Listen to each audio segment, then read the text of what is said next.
কি জীবন তাদের অতিবাহিত করেছে। আমাদের বাড়ির মেয়েগুলি পর্দা পে পর্দা হয়ে গেছে। ঠিক বলছি না ভুল বলছি? আমাদের বাড়ির মেয়েগুলি পর্দা পে পর্দা, কথা শুনে বাপ মার কথাও মানে না, স্বামীর কথাও নেয় না। আগে বাজারে মা বোনের সালোয়ারের পিস বিক্রি হতো 3 পিস, একটা ওড়না, একটা সালোয়ার, একটা পাজামা। এখন বিক্রি হয় 2 পিস। ওড়না নাই বলে তো উন্নাটা নিচ্ছে কেন? আমাদের বাড়ির মা বোনেরা আমরা ওড়না বিনা ওড়নাতে আস্তাগফিরুল্লাহ নাউজুবিল্লাহ বলতে পারলে। আর যদি বা ওড়না এক্সট্রা কেনে ওটা এরকম দড়ির মতন করে গলা একটা ফেলে রেখে দিয়েছে। বলে ঠিক বলছি না ভুল বলছি? আমাদের সমাজের কিছু কিছু মেয়ে এত নোংরা পোশাকে রাস্তাঘাটে ঘুরে। আমাদের সমাজের সব থেকে খারাপ ছেলেটা একবার দুবার তিনবার তাকাতে খারাপ ছেলেটাকে লজ্জা লেগে যাচ্ছে। বলে কত নোংরা পোশাক পরেছে। এ দুঃখ এ কষ্ট কাকে কাকে এটা কারোর কথা নেই। আবার ইদানিং বোরকা পরার একটা ভালো সমাজ একটা এদিক করেছে। বোরকা আগে বাজারে বোরকা দোকান পাওয়া যায়, এখন এক একটা বাজারে 4-5টা করে দোকান। কি বলে এক এক দিন এক একটা বোরকা। আমাদের বাড়ির মেয়েগুলি ভালো আমাদের পর্দা পড়াতে ভালো। ও বাবা, যে বোরকাগুলি পরে বেশিরভাগ বোরকা পরাটা হচ্ছে হারাম। কেন? যে বোরকাটা শরীরের শুধু টাইট ফিটিং,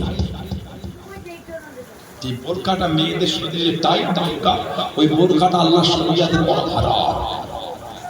কেন? পর্দা করা হচ্ছে, বোরকা পরা ফরজ নয়, পর্দা করা ফরজ।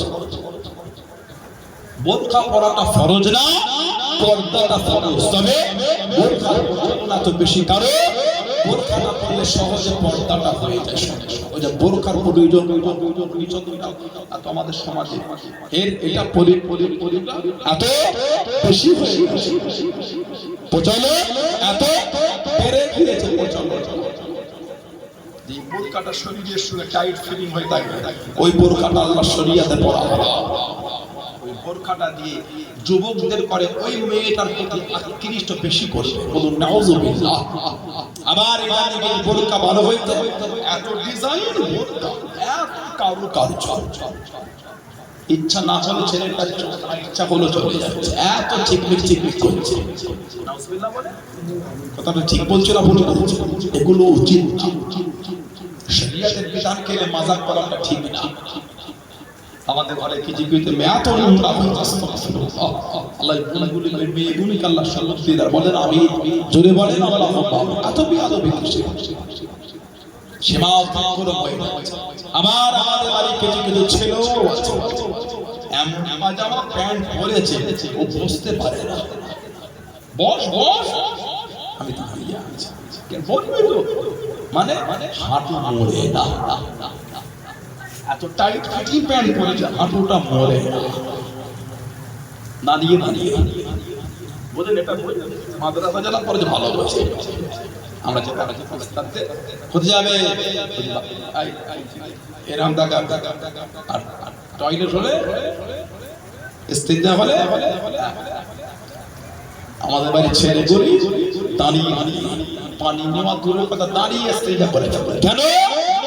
বসতে পারছে না, এত টাইট ফিটিং। যে পোশাক পরলে শরীয়তের বিধান মানতে আমাকে বাধা দেয়, ওই পোশাকটা আল্লাহ শরীয়তে ব্যবহার করাটা হলো হারাম। যে জামা যে পোশাক আমি ব্যবহার করলে শরীয়তের বিধান মানতে পারবো না, ওই পোশাকটা আপনার আমার জন্য ব্যবহার করাটা হলো হারাম। ওই পোশাকটা দিনের বিধান মানতে আমার আপনার বাধা সৃষ্টি হচ্ছে। কথা ঠিক না বলে বললাম? এই প্যান্টগুলো পরুন, আল্লাহ নারাজ। আল্লাহ তো ভালোবাসা দিয়ে আমাদের এত কিছু দিয়ে, সে আল্লাহর বিধান ছেড়ে কার বিধানে তুমি ছুটছো? খবরদার। আল্লাহ আমার মালিক ভাইগুলো যে যুবকগুলোকে আল্লাহ বোঝাতে তৌফিক দান। টাইট টাইট পোশাকগুলি আল্লাহ পরাতে আল্লাহ যেন মনটা ঘুরিয়ে দেন। বলেন আমি যদি হলো না আল্লাহ মানবে, নীতির উপর মজবুত হয়ে যারা মেনেছে, যারা ভালোবেসেছে, যারা ভালোবেসে জীবন তৈরি করেছে, তাদের থেকে শিক্ষা, তাদের জীবন তৈরি করে মানা ভালোবাসার কাছে। তাই আপনার ভয় করে ছুটছে, কাঁদতে চলে ছুটছে। কার দিকে তাকে হই হই করে চলছে। নবী ভালোবাসতে ভালো লাগে না? নবীর প্রেম, যে নবী আমাদের এত ভালোবাসে, সুবহানাল্লাহ, যে নবী আমাদের এত প্রিয় করেন, সেই নবীকে ভালোবাসতে ভালো লাগে না? সেই নবীকে তো ভালোবাসা সাহাবারা দিয়েছে, জোরে বলো। সেই নবীকে ভালোবাসা তো আল্লাহ ওয়ালা দিয়েছে, জোরে বলো। ভালোবাসা বলা গেল না, সুবহানাল্লাহ। চার ইমামের এক ইমাম ছিলেন হযরত ইমাম মালিক রাহমাতুল্লাহ। ইমামে কিতাবে এসেছে আমাদের ইমাম নোমান বিন সাবিত আবু হানিফা হুজুর রাহমাতুল্লাহ, উনি যখন মদিনা শরীফে যেতেন, আমাদের ইমামের মালিক রাহমাতুল্লাহ, এই দুই ইমাম রাতের পর রাত অতিক্রম হয়ে যেত শরীয়তের মাসলা মাসাইল আলোচনা করতে। চলে বললেন না সুবহানাল্লাহ, রাতের পর রাত অতিক্রম হয়ে যেত। ইমাম মালিক রাহমাতুল্লাহ ছাত্র ছিলেন ইমাম আবু ইদ্রিস আশ-শাফি রাহমাতুল্লাহ, আর ওনার ছাত্র ছিলেন ইমাম আহমদ ইবনে হাম্বল রাহমাতুল্লাহ। জানাক আল্লাহ পাক 10 লক্ষ খালি হাদিসের হাফেজ করেছেন, যদি বলবেন সুবহানাল্লাহ। ইমামে আহমদ ইবনে হাম্বল, ইমাম আবু ইদ্রিস আশ-শাফি হুজুরের চিঠি চলে আসলো আহমদ ইবনে হাম্বল হুজুরের কাছে, তোমার এলাকায় একটা ব্যক্তির কাছে নবী পাকের একটা হাদিস শরীফ আছে, খবর পেয়েছি, ওটাকে সংগ্রহ করতে যাব, তার জন্য তোমার বাড়িতে কয়েকদিন থাকবো। উস্তাদের এই চিঠিটা পেয়ে ইমাম আহমদ ইবনে হাম্বল হুজুর খুশি হয়ে গেলেন। বাপ বেটি মিলে ঘর পরিষ্কার করে রেডি করে উস্তাদ পীর চলে এলেন, বসতে দিলেন, খাবার সময় হবে, দস্তরখান বিছিয়ে পেরে দিয়ে ইমামে মালিক হুজুর রাহমাতুল্লাহ, ইমাম আহমদ ইবনে হাম্বল হুজুর রাহমাতুল্লাহ রাত্রিতে বেশি খেতেন না, অর্ধেক রুটি খেতেন। মেয়ে চিন্তা করে, বাপ আমার কাছে বসে এত বড় আলেম হলো, বাপ যদি অর্ধেক রুটি খায়, বাপের উস্তাদ মানে আরো কম খাবে, বলে না? বাপের উস্তাদ আরো কম, দোনো মনো করে 8টা রুটি করেছে, দস্তরখান দিয়ে প্লেট দিয়েছে, হুজুর একটা একটা করে উস্তাদের প্লেটে দিচ্ছে। ইমাম আবু ইদ্রিস আশ-শাফি হুজুরের প্লেটে উনি খেতে 8টা রুটি একাই খেয়ে ফেলেছে। আমার মেয়ে বলে, কি উস্তাদ রে বাবা, এত খেলে ইবাদত করবে কি করে? আমার আব্বা তো রাতের অর্ধেকের বেশি রুটি খায়, সারাদিন রোজা আর রাতে অর্ধেক। বাড়ির তীরে রুমের বাইরে পানি দিয়ে আহমদ ইবনে হাম্বল হুজুর এই পানি যদি রাতে রাখে, উঠতে দেরি হয়, বিয়াদবি হবে, জবাব দিতে হুজুর এই পানি। ওই যে ঘরে ঢুকেছে, ফজরের আযান হলো, দেখেছে বার হয়ে নামাজ, এখানে উযুও করে। মেয়ে বলছে, কি উস্তাদ বাবা সারা রাত ঘুমিয়েছে, উযু কয়েকদিন থাকলে চলে যাবে। আহমদ ইবনে হাম্বল হুজুর কদিন ছিলেন, কি জাদবের খেলাফ করে ফেলা, হুজুর মাফ করে দেন। ইমাম আবু ইদ্রিস আশ-শাফি খুশিতে চোখে পানি, এই আহমদ ইবনে হাম্বল, তোমার বাড়িতে কদিন থেকে মনটা খুব খুশি, ধরে বলো মনটা খুব আমার আনন্দ। আমি এত খাই না, তুমি তো জানো, তোমার বাড়িতে আমি 8টা রুটি খেয়েছি, তুমি জানো। তুমি যখন আমার পেটে খাবার দিচ্ছিলে, আল্লাহ আমাকে দেখালে যেন নূর চমকাচ্ছে, নূর ভালো হচ্ছে। আমি খাবার মনে করে না, নূর মনে করে সব খেয়ে দিয়েছি, যদি বলো। তুমি দেখলে না, সারা রাত রুমের মধ্যে ফজরের আযান হল, বাবা চলে গেল, যে উযু করলাম, আমার তো উযুই নষ্ট। তুমি সারা রাত কোরআন শরীফ তেলাওয়াত করেছো, ওইগুলিকে আমি সারা রাত শুনে, সারা রাত ওই আয়াত শরীফের খালি তাফসীর লিখেছি, আমার উযুই নষ্ট হলে উযু করব। হুজুরের এই কথা শুনছে আর আহমদ ইবনে হাম্বল হুজুরের মেয়ে ঝরঝর করে কাঁদছে, আল্লাহ কি ভাবলাম আর কি হলো। না সোহবতে বসেছে ইমাম আবু ইদ্রিস আশ-শাফি হুজুরের সোহবতে আহমদ ইবনে হাম্বল, ইমাম আবু ইদ্রিস আশ-শাফি বসেছিলেন ইমামে মালিক হুজুরের সোহবতে। এতটা আল্লাহ ওয়ালা ছিল, নবী এত বড় পাগল ছিলেন, এত বড় পাগল, জীবনে মদিনা শরীফে জুতো পায়ে দিয়ে ঘোরে। জোরে বলা গেল না? ওনার বলা ছিল, কেউ যদি যাকে বাড়িতে জিজ্ঞাসা করবে কেন এসেছে, যদি বলতো নবী পাকের হাদিস শরীফ, ওনার হুকুম ছিল ওনাকে কি বলো নবাবী শরীফে বসতে। উনি শুনতেন, গোসল করতেন, সুন্দর সেজে রেডি হয়ে নবাবী শরীফে একটা সিংহাসন চলে বসে নবী পাকের হাদিস শরীফের দার্স দেওয়া শুরু করে দিলেন। জোরে বলো, হুজুর আমার হাদিস শরীফ পড়াতে লেগেছেন। চার ইমামের ইমাম হযরত ইমামে মালিক হাদিস শরীফ বর্ণনা করেন হুজুরের কাছে বসে গেলেন, হুজুরের সামনে বসে গেলেন আল্লাহর ওলি হযরত আব্দুল্লাহ ইবনে মুবারক রাহমাতুল্লাহ আলাইহি, হুজুরের কাছে বসে গেলেন, সামনে বসে গেলেন আল্লাহর ওলি হযরত ইমাম মালিক রাহমাতুল্লাহ আলাইহি। আল্লাহর নবী সাল্লাল্লাহু আলাইহি ওয়াসাল্লামের হাদিস শরীফ বর্ণনা করেন, শরীরের রং পাল্টে গেল, মুখের কালার বদলে গেল, হাদিস শরীফ বর্ণনা বন্ধ করে দাও, হাদিস শরীফ বর্ণনা করে দেয়। ও যুবক, আল্লাহর নবী হযরত আব্দুল্লাহ ইবনে মুবারক রাহমাতুল্লাহ দেখতে পেলেন বারবার রংটা পাল্টে গেল, বারবার রংটা বদলে গেল, হাদিস শরীফ বন্ধ করে দাও, হাদিস শরীফের মজলিস শেষ হয়ে গেল, সবাই উঠে উঠে চলে যায়। আল্লাহর নবী হযরত আব্দুল্লাহ ইবনে মুবারক রাহমাতুল্লাহ আলাইহি কাছে থেকে দাঁড়িয়ে গেলেন, সামনে চলে গেলেন। আল্লাহ পাকের নবী, ও হযরত ইমামে মালিক, হুজুর বিয়াদি মাফ করুন, আমি আপনাকে দেখেছি বলো, আপনি কখন আল্লাহর নবী হাদিস শরীফে দাঁড় দিচ্ছেন, শরীরের রংটা পাল্টে গেল, মুখের কালারটা বদলে গেল।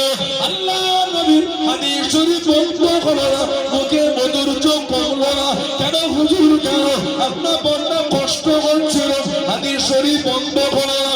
আল্লাহর ওলি জানিয়ে দিন, আল্লাহর ওলি সরিয়ে দিন। ও আমি যখন আল্লাহর নবীর হাদিস শরীফে দাঁড় দিচ্ছিলাম, একটা বিছা আমাকে দংশন করছিল, একটা বিছা আমাকে কামড় দিচ্ছিল, এত জ্বালা এত যন্ত্রণা সহ্য করতে পারছিলাম না, বিশেষ চলনে শরীরের রংটা পাল্টে গেল, শরীরের কালারটা বদলে গেল। আমি যদি আল্লাহর নবীর হাদিস শরীফ বন্ধ করে দিই, কতটা আবেগের খেলাম, কতটা বিয়াদবি হয়ে যাবে, বিশেষ কামড় সহ্য করেছি, আল্লাহর নবীর হাদিস শরীফ বন্ধ করি নাই। জোরে বলুন সুবহান, আর একটু জোরে বলুন সুবহান। 16 বার আমাকে পিছে করেছে, 16 বার পিছের কামড়ের জ্বলন সহ্য করেছি, নবী পাকের হাদিস শরীফ বন্ধ করে দিলাম। কেন? যদি নবী হাদিস শরীফ পড়াতে বন্ধ করে দিই, আদবের খেলাফ, বিচের জ্বলন কামড় সহ্য করে নেব। নবী পাক সাল্লাল্লাহু আলাইহি ওয়াসাল্লাম হাদিস শরীফের বেয়াদবি আমি করতে পারবো না। জোরে বলে, এটা হলো ভালোবাসা, এটা হলো মানা, এটা হলো প্রেম। সেই ভালোবাসা, সেই মানা, সেই মহব্বত কই আমাদের চোখে দেখছে নামাজ হচ্ছে, কোনো খবরই নাই, বসে বসে গল্প করেই যাচ্ছে। নামাজ পড়ে মুসল্লি পার হলো, যাবার সময় দেখে সেই গল্প এসে দেখছে সেই গল্প চলছে, যুবকগুলির মধ্যে কোনো হেলদোল নাই, বলছে না ভুল বলছে, নামাজে মনই টানে টানে। ও যুবক, ভেবে দেখেছো যদি ওই রাত্রিতে তোমার মরণ হয়ে যায়, ভেবে দেখেছো নামাজ পড়লে নামাজের সঙ্গে এত শত্রুতা কিসের? আল্লাহ রাসূল বলেছেন আফজালুল ইবাদাত ইবাদাতুস সালাত, যত রকম ইবাদত সবথেকে উত্তম ইবাদতটা হচ্ছে নামাজ। জোরে বলে, আমাদের নবী বলে as-সালাতু ইমাদুদ্দিন, নামাজ হলো দ্বীনের খুঁটি। জোরে বলে, যার দ্বীনের খুঁটি নাই সে আবার দ্বীনের মজবুত হয় কি হয়? আমাদের নবী বলে as-সালাতু ইমাদুদ্দিন, নামাজ হলো দ্বীনের খুঁটি। কেন নামাজ? আল্লাহ রাসূল বলেছেন সাল্লাল্লাহু আলাইহি ওয়াসাল্লাম, মানুষ যখন মারা যায়, তার লাশ যখন দাফন করে যে তার বাড়ি চলে যায়, দুটো ফারিস্তা আল্লাহ পাক, একটা হলো মুনকার আর একটা হলো নাকির। এই দুটো ওনাদের নাম না, মুনকার একটা গোত্র, নাকির একটা গোত্র। মুনকার গোত্রের অসংখ্য ফারিস্তা, নাকির গোত্রের অসংখ্য ফারিস্তা। এই দুই গোত্রের ফারিস্তাকে বলা হয়, মুনকার গোত্রের ফারিস্তাকে মুনকার বলে, নাকির গোত্রের ফারিস্তাকে নাকির বলে। এই দুই গোত্র থেকে দুটো ফারিস্তা আল্লাহ প্রত্যেকের কবরে পাঠাবে। মুর্দাদের মাথার দিক থেকে যখন কবরে যাবে, আল্লাহ পাক নামাজি বান্দা বান্দীদের কবরের মাথার দিকে কে যেন নূরানি চেহারা ধরে দাঁড়িয়ে থাকে। জোরে বলো, সরে কবরে যাব, মার রাব্বুকা মা দীনুকা মান নবিয়ুকা, মার রাব্বুকা মা দীনুকা মান নবিয়ুকা তিনটা প্রশ্ন করবে মাথার দিক থেকে নূরানি চেহারা ধরে বলবে এই বান্দা বান্দির কবরে আমি মাথার দিক থেকে প্রবেশ করতে দেব না চলে ভালোবাসায় বলা গেল না কে আপনি বাধা দেন আল্লাহ তাআলা নবীর জবাব দেন আমি হচ্ছে নামাজ আল্লাহ দুনিয়ায় নামাজ ফরজ করেছিলেন আল্লাহ পাক দুনিয়ায় নামাজের হুকুম দিলেন এই বান্দা বান্দি আমি নামাজ আমাকে আদায় করেছি আল্লাহ এত খুশি হয়েছে আল্লাহ আমার একটা চেহারা দিয়েছেন আমি নামাজ এই বান্দা বান্দির কবরে আল্লাহর হুকুম আপনাকে মাথার দিক থেকে প্রবেশ করতে দেব না জোরে ভালোবাসায় বলা গেল না আল্লাহ আমাদের প্রত্যেকের দ্বারা আল্লাহ আমাদের মা বোনদের দ্বারা দয়াবান আল্লাহ পাঁচ ওয়াক্ত নামাজ আল্লাহ কায়েম করিয়ে না বলুন আমিন জোরে বলেন আমিন জোরে বলেন আল্লাহুম্মা আমিন কুদরত শরীফ আল্লাহুম্মা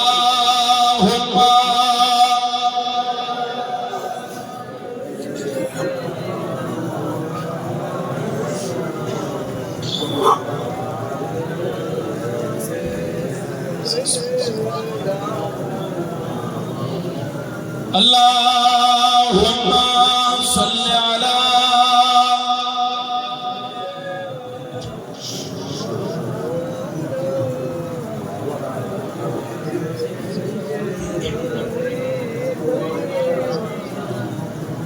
ऐसा से गुंबद वाले मंजूर दुआ करना जब वक्त नाज़ा आए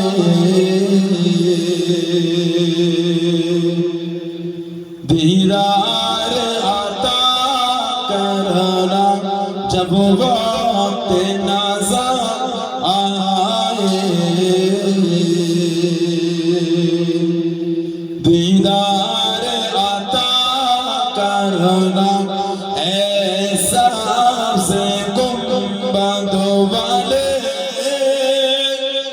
मंसूर दुआ करना जब वक्त नाज़ा आए दीदार आता करना जब वक्त नाज़ा आए दीदार आता करना मैं कब्र अंधेरी में घबराऊंगा जब तन्हा मैं कब्र अंधेरी में घबराऊंगा जब तन्हा इमदाद मेरे करने आ जाना रसूल अल्लाह इमदाद मेरे करने आ जाना रसूल अल्लाह रोशन मेरी तुरबतों को ऐ नूर खुदा करना जब वक्त नाज़ा आए दीदार आता करना ऐसा से गुंबद वाले मंसूर दुआ करना जब वक्त नाज़ा आए दीदार आता करना ऐ नूर खुदा आकर आँखों में समा जाना ऐ नूर खुदा आकर आँखों में समा जाना या दर्द